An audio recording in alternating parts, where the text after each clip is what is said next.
Some of the most iconic brands on the planet taking action to suspend their operations in Russia, joining storied arts institutions, taking a stand against Putin's war, and calling on Russian artists to do the same. Today was opening day for the Soviet Union's first McDonald's, the largest McDonald's in the world. 1990, Moscow, with lines down the block. Like it. You like it? Yeah.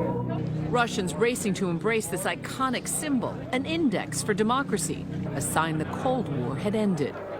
But today, more than 30 years later, those golden arches temporarily closed in Moscow and at over 800 locations across Russia.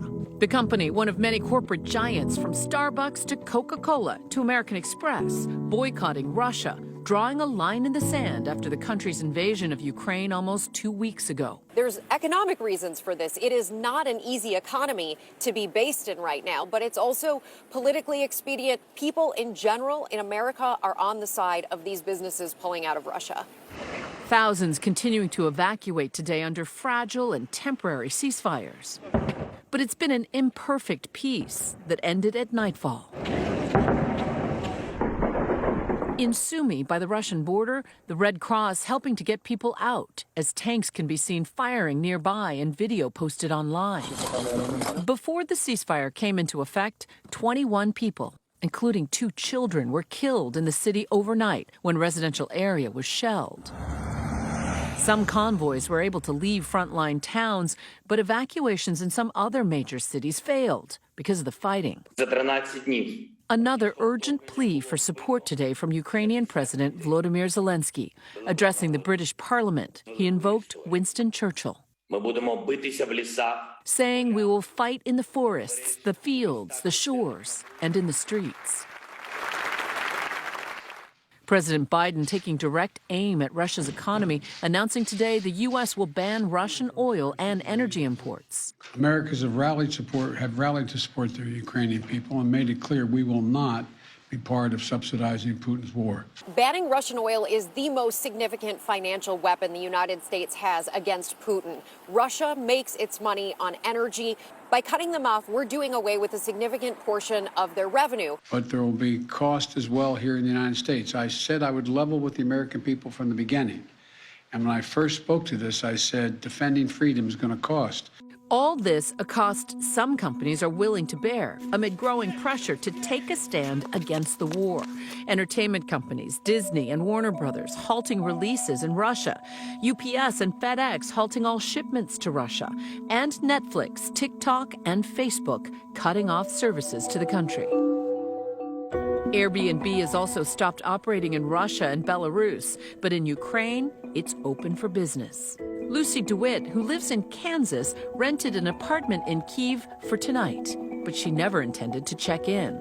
Instead, the 39-year-old wife and mom of 2 donated the $115 rental fee to her Ukrainian apartment host. I got this idea from a person I follow on Instagram at Quentin Quarantino. He put a screenshot up about people booking Airbnbs in Ukraine, how that money directly impacts that person who is on the receiving end of that. And after I booked it, I immediately sent a message to the host and I said, hey, I'm not coming. I'm from Kansas City, but I wanted to help in any way that I could. And I want you to know that the people of America support you and we are all behind you in this. It's an idea that's caught fire in the past few days.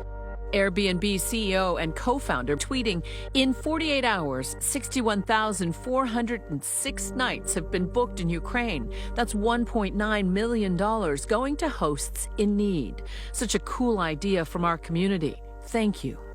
There is a lot of helpless feeling and just you want to do something. It really appealed to me because I could directly and immediately see the impact that my dollars had on this person. DeWitt says she heard back right away from the Airbnb host.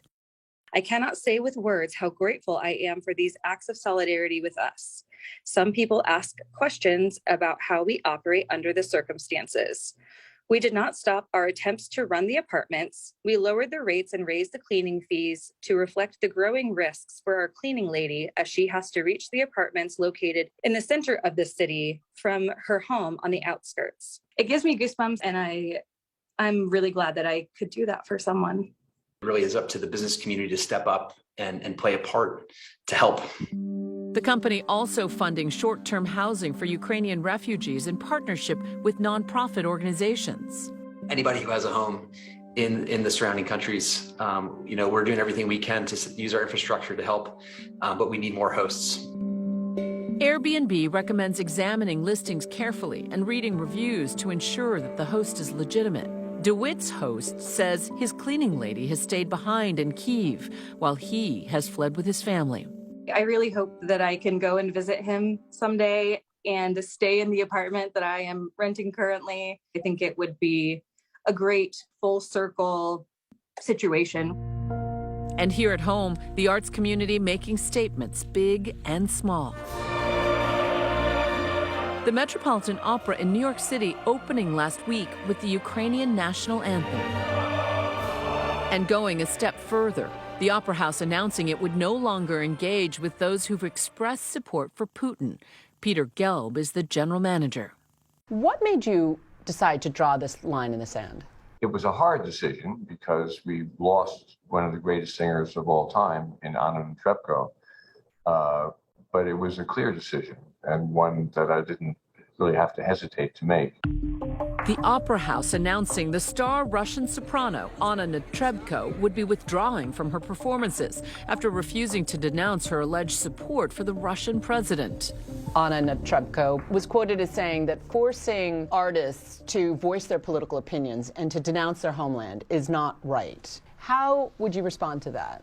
I agree with her. I don't think, we're not engaging in a political witch hunt. We're not looking to interrogate artists about their personal beliefs. But in the current circumstances, Putin's actions trump art. So to be clear, you're not forcing artists to denounce their homeland. Absolutely not. I love Russia. And, I think there's a great affinity between the American people and the Russian people. The problem isn't the Russian people or the homeland of Russia, it's Putin. I've watched Anna Netrebko perform. Presumably, you have a close relationship. What was that conversation like to break that news to her? It was very painful for her, and it was painful for me, too. And while he acknowledges the risks some Russian artists might face speaking out, for Gelb, the line is clear, and he is not alone. We're seeing venues like Carnegie Hall and the Royal Opera House in London cancel such performances. Tell me a little bit about your feelings on the collective power of art on the diplomatic stage at this juncture. Well, I think art should, in normal times, be separate from politics. But I think in extraordinary times like these, art can be a political tool for good.